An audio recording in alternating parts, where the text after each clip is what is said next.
না রমজান মাস খিদিও লাগিছে, বউটাও গেছে বাপের বাড়ি চলি, কি মানা যায়? আব্বার কলাম আব্বা আমি ইসলামী দিয়ে একটা মেয়ে বিয়ে করবা নে, আব্বা আমার লেহেঙ্গা পরা মাই, ও মাই কি আমার সাথে থাই? রোজার মাস সেরিও খাতে পারতেছ নি, মূল খাই কি সেরি করা যায়? সেরি করে রোজা রাখবো, কি করে রাখবো? খিদি লাগে না? ইফতারি আনো মাসে মনে হয় 5 ঘন্টা আনো কি কিতাব লেগেছে। আব্বার পরে রাগ হইতে কি করার, মুরব্বী মানুষ আল্লাহর পথে আসি, আল্লাহ কোনো ফোনে চলাই দেবে না। হুজুর হুজুর হুজুর, আমি মানতে পারলাম না। কি হয়েছে ভাই? বসেন। বসাবসি বাদ দেন, আপনার বউ কানে? আমার বউ নাকি? কারণ আমার বউ আপনার আর কি করলি? আমার বউ হাজি মানুষ, ভালো মেয়ে, সে কি আপনার ক্ষতিমতি করেছে? আপনার বউ তো হাজি মানুষ, সব বাদ দেন। আপনার বউ দেখলাম পার্কে একদিন রাত খাবার খাচ্ছে, রমজান মাসে আপনার বউ ওয়াকাজ করে আসছে, আপনার ভিতরে নামাজ হয়, আপনি তো হুজুর মানুষ। আরে কি কনে সব? আমার বউ তো বাপের বাড়ি গেছে। কি আপনি আগে করলেন আপনার বউ ঘরে, আপনি তো মিছি কথা কন। ভাই মিছি কথাটা আর কি বললাম বলেন? আমার বউ যেসব কাজ করছে সেসব কাজ মার সাথে করার মতন, সেই জন্য একটু মিছি কথা বলতে হয়। কি করবো বলেন? আল্লাহর পথে থাকি বলে বউটা আমার তুই তালা মেরে দেখেন, ঘরটা এখনো তালা মেরে চলে গেছে। এসব কথা আপনাদের কিভাবে বলবো বলেন? এই রমজান মাসে আমাদের মিছি কথা বলে লাভ আছে? এই যে মনের কষ্টের কথাগুলো আপনাদের বলে বা আপনাদের কোনো কিছু প্যারা দিয়ে লাভ আছে? নিজের কষ্ট নিজের বুকে রাখি। আপনার বউ কেলে গিয়ে যাই রমজান মাসে তাবলিগের মাঝে যাইতে, আপনি কি যাবেন? ইনশাআল্লাহ আল্লাহ যদি তৌফিক দেয় যাবানে। রমজান মাসে তাবলিগে যা বড়টা ফজিলত, তাই না হুজুর? আল্লাহ তাআলা বলেছেন তোমরা আমার পথে থাকো, তোমাদের রিজিকের ব্যবস্থা আমি করব। হ্যাঁ, তাবলিগ জামাতে যাওয়া বিশাল বড় ফজিলত। জামাতে গেলে আল্লাহ রিজিকের ব্যবস্থা করে দেন, আর যত বালা মুসিবত আছে সব দূর করে দেন। হুজুর আমি প্রত্যেকবার তো জামাতে যাই, আপনি তো একবার টাকা পয়সা দেন না, এবার একটু দেওয়ার চেষ্টা করবেন। এবার তো টাকা পয়সা শর্ট, প্রত্যেকবার তো টাকা পয়সা আপনার আমি দিই, এবার একটু টাকা পয়সাটা আপনি একটু দেবেন। আমার যে অবস্থা এবার, আমার টাকা দিতে যাই পাবেন না, আপনারা যদি দেন তাহলে এবার যাবান না, আর না দিলে যাবান না।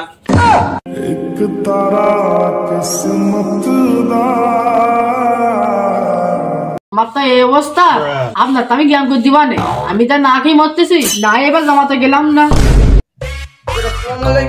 ওয়ালাইকুম আসসালাম সুরমান সাহেব, এদিকে আসেন। আরে এখানে তো আবার সালাম ভাই আছে, তাহলে এখানে সবাই মিলে একটা আলোচনা করা যাক। আরে সুরমান সাহেব চলে আসেন বসেন। এবার তো চেয়ার নেই, কি করবো? এখানে বসেন।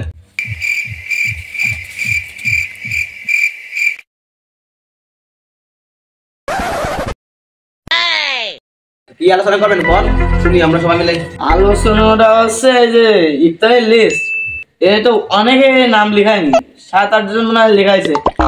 5, 6, 9, 11, 12 সব খালি। এই জায়গায় একটা কিছু বিয়েদ করলে হতো। আপনি তো প্রতিবাদ দিতেন, এবার যদি 5-এ দিতেন। আছে দেখেন, আমার বউ তো চলে গেছে, আমি মনে হয় 30-এও দিতে পারবো না, আমার মনে হয় 31-এ দিতে হবে।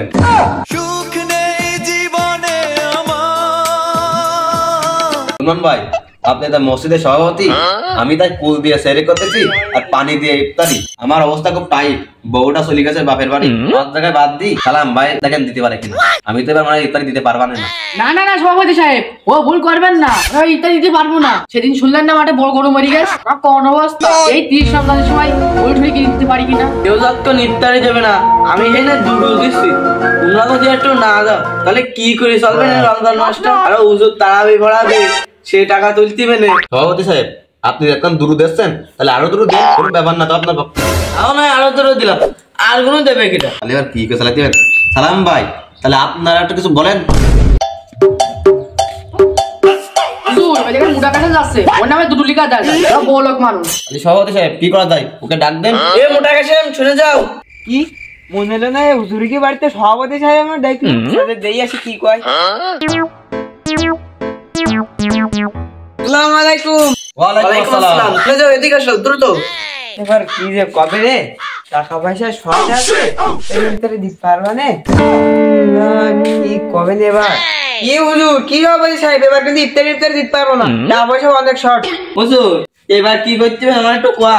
তাহলে সালাম ভাই কি করা যায় বলেন দিন। সভাপতি সাহেব আমি তো আগে সাইডে যাচ্ছেন, আর সাইডে বাড়াই দেন, আপনারও 8টা আর এই এলাকার মানুষ আছে 9টা, মনোর সাথে ওটা আছে, ওই সাথে ওটা সালাদ লাগেন, পরে দেখা যাবে। দাও আর সাইড দিয়ে বাড়াই দিলাম, মোট 17টা হইলো। আর গুলো দেবে কিনা? ওইগুলো আমার নামে যোগ করে দিই না। সভাপতি সাহেবটা সব দিচ্ছে, তাহলে আমাকে আর পেশার নিয়ে লাভ কি? সবগুলো দেবেন আপনি? আলহামদুলিল্লাহ, সভাপতি সাহেবটা তো সব দিচ্ছে, তাহলে আমাদের তো পেশার নিয়ে লাভ কি? সভাপতি সাহেব, তাহলে আপনি দেবেন?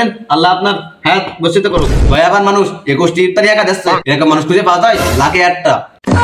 আহা আমি পারি না, আর পারি না।